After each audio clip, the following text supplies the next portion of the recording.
Hello, here we are. We are live. We're live with Nick and me again for our weekly Warble. And who's with us today? Look, it's the fabulous. I'm moving the wrong way. No, that way. That way.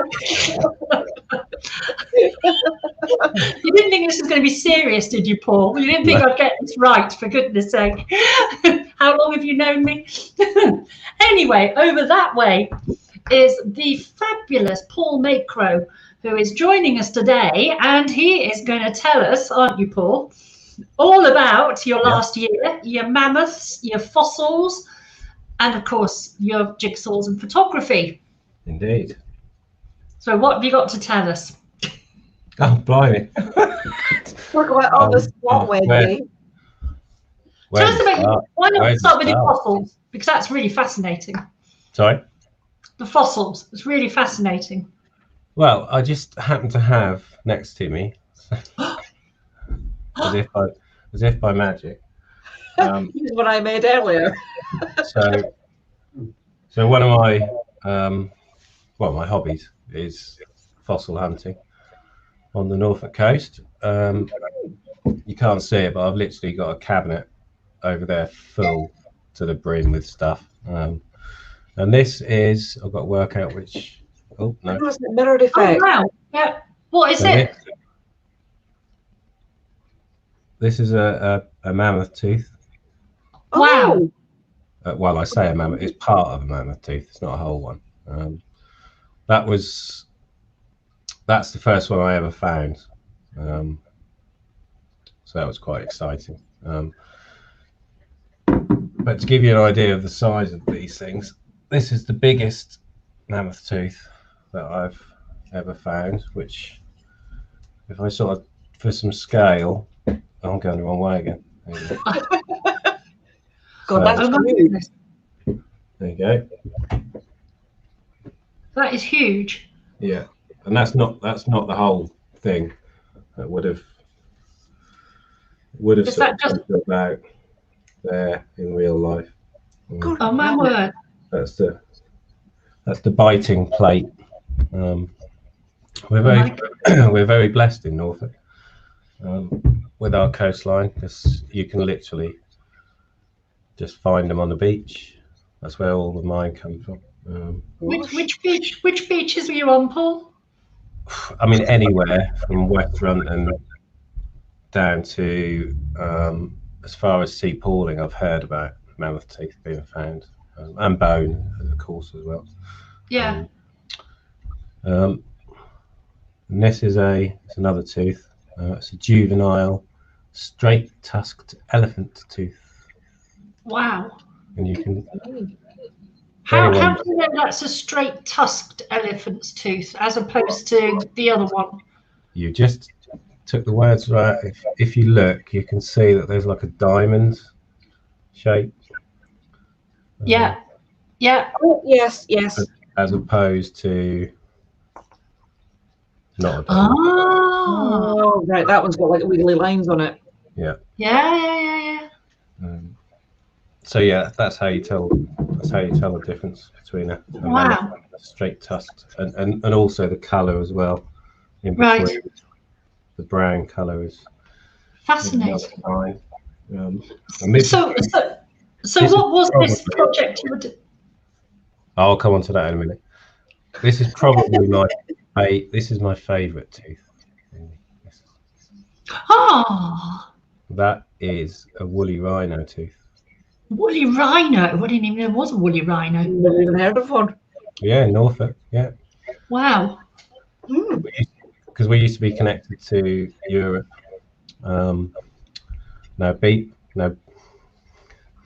Be good.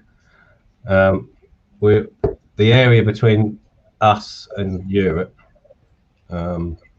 which is obviously sea at the moment, used to be land, and it's known as Doggerland.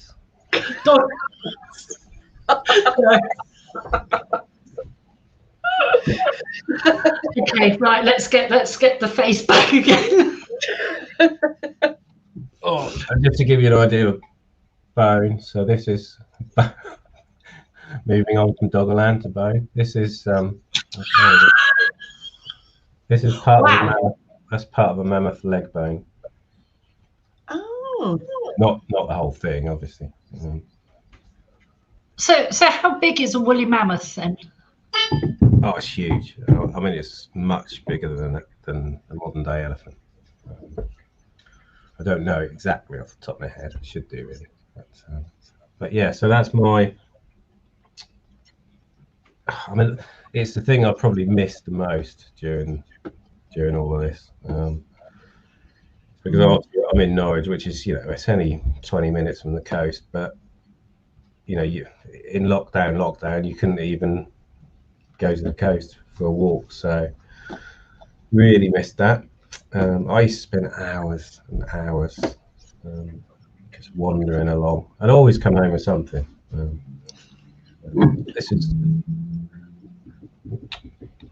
That's a lower Paleolithic flint hand axe. So if I went to the beach, I could walk along and find things like this myself. You could. I mean, it's taken. To be honest, I mean, I've been looking for years, and so the mammoth tooth I showed you to start with, I found about 2.5 years ago. Wow. And that was the first decent find I'd ever had, and it's just gone a bit crazy since then. So I think I've got 38 to 40 bits of mammoth tooth of various sizes. So if I lose you at the weekend, Wendy, I know to go and find you on the beach looking for mammoth tooth. Just hunting for the odd mammoth tooth to bring home. Word of caution though, if anyone's watching and they want to go fossil hunting, obviously always check the tides and always let someone know where you're going to be. Very sensible. Send the Coast Guard out for you. Yes, no, we don't want to be doing that off the Norfolk coast. No. So how did lockdown treat you then? What were you doing in lockdown? I know you started a big Facebook group. Yeah, I started a virtual market in September, I think, which went a bit crazy. So we're not far off 10,000 people in there now. Fantastic. Yeah. So the reason for doing that was to originally if I'm honest, just to help my fellow sellers who I know really well, to give them a platform to sell their stuff. But it sort of went from that to other sellers came on board, and it's made a massive difference. Huge. I mean, I'm the sort of person normally at Christmas I'll go into the city on the 22nd of December, 23rd, and just buy everything from shops. Even I was buying stuff locally in November as well. Crazy. Yeah. So that was good. I did a lot of cleaning work last year with Spire Cleaning Services. So I was in all sorts of locations: schools, factories, power plants.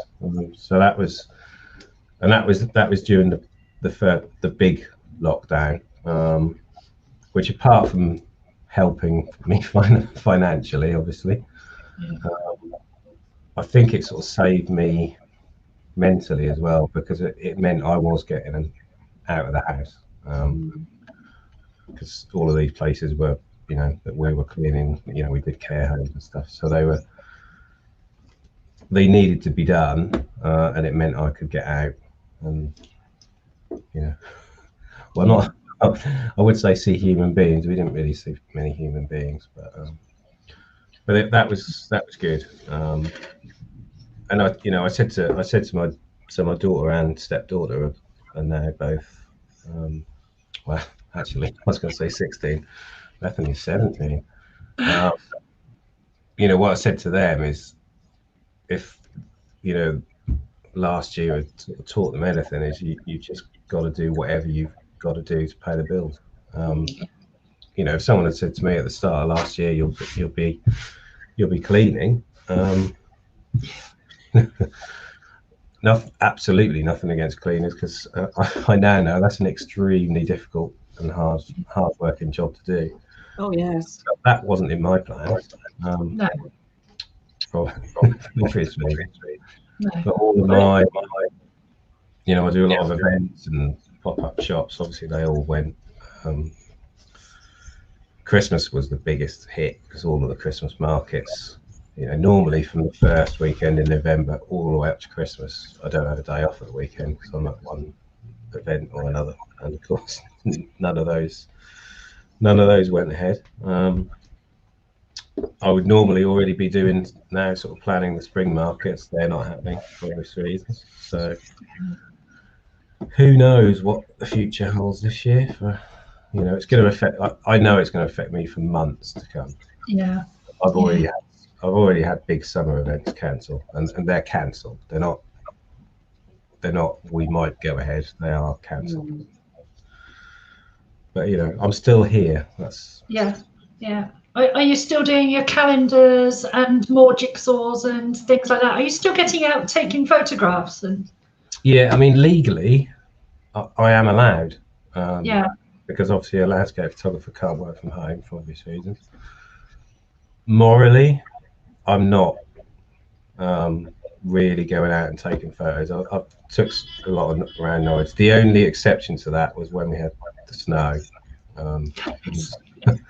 That's such a rare event in Norfolk. Yeah. Proper snow. I mean, normally we get snow in Norfolk and it lasts hours, and then you wouldn't even know it's there. So I did do a trip up and down the coast when we had the snow. Although even then I waited 3 or 4 days before I ventured out. Mainly because you couldn't get anywhere before that. Couldn't get out. But yeah, it's more of a moral thing. You know, do I need to be going out taking landscape photos? And you know, the answer is no. Right. But yeah, I shall certainly be I mean, last year honestly I probably took less than 20 photos last year. Wow. Yeah. Which is, you know, That's so really I really miss it. Yeah. But hopefully, so hopefully from May onwards, though, that will change, won't it? That you'll be able to get out and about and. Yeah, I mean, you know, technically, I think it's the 29th of March we can sort of start leaving the house a bit more. So yeah, can't wait for that. I've forgotten. I've been in here so long. I've forgotten when you can leave. You can't ever leave. Well, I feel like I can't ever leave. It's now been 1 year and 2 weeks, so it's been interesting. Paul? Yeah, you just have doorstep deliveries by people like me. Just have doorstep deliveries by weirdos in masks that I don't recognise. You just see these eyes. I didn't recognise them at all. It was really funny. This is normally the giveaway. Yeah, you had a hat on, didn't you? I did. Yeah, I did have a hat. Yeah, a hat on as well. I just did not recognise you when I first saw you. Oh, dear. Nick, you were saying something. Sorry. Yeah, so I was just asking. You know the jigsaws behind you. Do you take the pictures that go onto those jigsaws? Yeah. So all the photos are mine. So these are 1,000 piece. I've now got 500 piece on order because I kept getting asked, do you do 500 piece? Mainly because, you know, for people that, you know, either can't manage 1,000 or the real I'm not talking about you here, Wendy. Yeah. Or the older or people with dementia would really struggle with small pieces. So small pieces. The 500 piece will actually be the same size puzzle, but the pieces are double the size, if that makes sense. Right. How many different designs have you got now?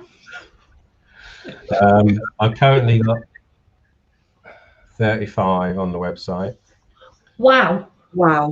And it's all 1,000.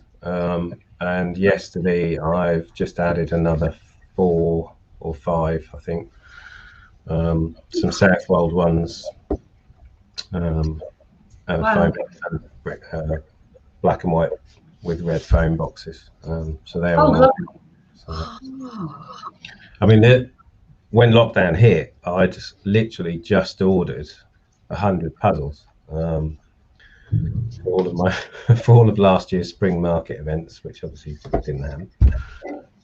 So lockdown hit, and I just put a plea out on Facebook. It's like, oh, I've got to pay for this stock, and you know, the events I was going to sell it at aren't happening, and they literally sold out in 2 days. Wow. Unfortunately, because of lockdown, I couldn't get any more. So I kept getting emails. Oh, when are the puzzles? It's like, I don't know. But actually, I did actually use lockdown to source a new supplier. So these are a new supplier. These ones. So the print is a lot more vibrant, and I'm really pleased with it. And they're selling extremely well. We'll put some links in the chat to the website. I don't do that, Wendy. Is there a chat? Is there? Yeah. I'll do it when we finish, because it renders and does stuff, and then I'll do it afterwards. You got to remember, this is the third. This is only the third online thing of any kind I've done since June last year. I'm really not sort of, which is why I keep moving them away and stuff. I do as well. When I look back at some of them, I'm like this, like I'm swaying on some flipping ferry or something. It is Costa Coffee. You've been out. You've been out. Unless you had a Deliveroo of a coffee. No, surely they'd be cold, wouldn't they, if you got a coffee delivered? No, they bring them in insulated bags. But no, I've never had a coffee on Deliveroo. I've been through about everything else on Deliveroo, not coffees. So, what are your plans for the rest of the year? I've got. I say I've got. Fingers touch wood. I've got 8 week-long pop-up shops on the North Coast, at Dalgate Market, which is sort of Burnham Deepdale. I mean, in a normal year, I'd do 4 of those, but I'm just so desperate to get out and see human beings, and that's what I miss the most. It's brilliant. The online stuff, the customers have supported me, but there's nothing beats face-to-face contact with the customer. So you'll be able to get back. You'll be able to get back with sugar beet and ham, egg, and chips. Yeah, I mean that's one of the things. That's one of the other things I've missed is networking, face-to-face networking. I've tried the online ones. Yeah, I'm with you on that. I find them difficult. And there's nothing against the people or the groups. And I have now tried 3 different, different networks, if you like. But I just can't stand it. This is different because it's a continuous conversation, whereas they aren't. You're just sort of sat there. Yes. Sat there shuffling papers around and playing games on my phone. Generally, if I'm on networking, did I say that? Actually, that's the thing. You can actually tell that most people are doing that. Yeah. They're not looking. They're like this. Yeah. So they're all typing emails and stuff. Yeah, it's a bit off-putting, isn't it? I think it's a bit off-putting, and I'm not a fan either. I must admit, I'm not a fan. So that I am looking forward to. I'm not sure when that's gonna. I think that'll be a few months really before that. Yeah. Yeah. Me too. Yeah. Hopefully. Well, I think that. Yeah. What's the time? 3:20. Time flies, doesn't it? It does fly. Oh, thanks so much, Paul, for being with us. It's been great. It really I know what you look like. Yes, apologies for the light bouncing off the top of my head. I look like I'm in smog. I'm not really sure why.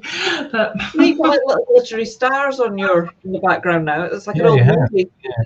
oh, see, because I'm all sparkly. Oh, So you choose to ignore the second part, did you? Where I said you look like an old movie.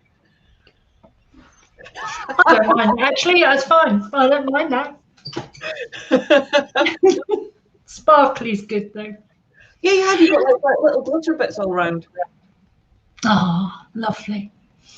So thank you. And what I'll do is, I said, I'm going to put any links to your website and everything else in the bottom in the chat, and I'm also on LinkedIn as well. And then if anybody wants to buy your fabulous jigsaws that are going to drive people crazy, I tell you, I've got two, one sitting just in front of me. I am useless, but you know, I've got no patience. No, I'm just the most impatient person on the planet. In fact, his bits I threw on the floor earlier. Yeah, they're better value for money if they take longer, aren't they? Well, that's a very good point. You don't want to do it in an hour. So.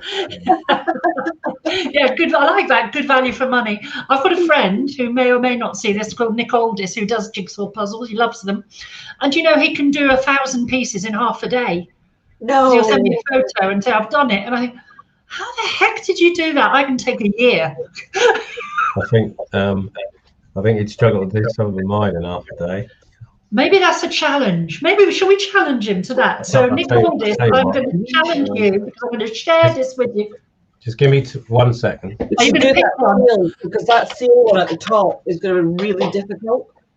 Let's challenge him. Where is he? You should send him one of those puzzles and say, right, time it. If he can do this in half a day, I'll be amazed. Which one you got? Oh my goodness me! That was That's the one. So it can be done, ironically, because I've literally just been sent a photo from a customer this morning of that finished. So it can. It is lovely. I don't know how long. I'm not sure how long it took it, but it can be done. So the challenge then to Mr. Nick Aldis is, can you do that in half a day? Or we'll give you a day because it's a little trickier. No, we won't.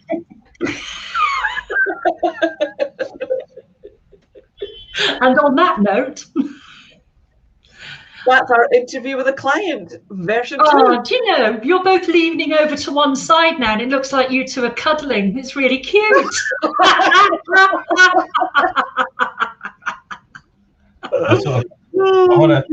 want to sort of stick my arm out, thinking it's going to appear, but it's not. If only you had someone else in the room, and then you could get them. I'm getting a hug. That's lovely. That was. Oh, sweet. So we will finish here, shall we? Yes. Yeah. Okay. Thank you so much, Paul. You've been fabulous, and it's so good to see you again as well. Oh, super lovely to meet you. Thanks for having me. Take care. Bye. Bye. Bye. Bye.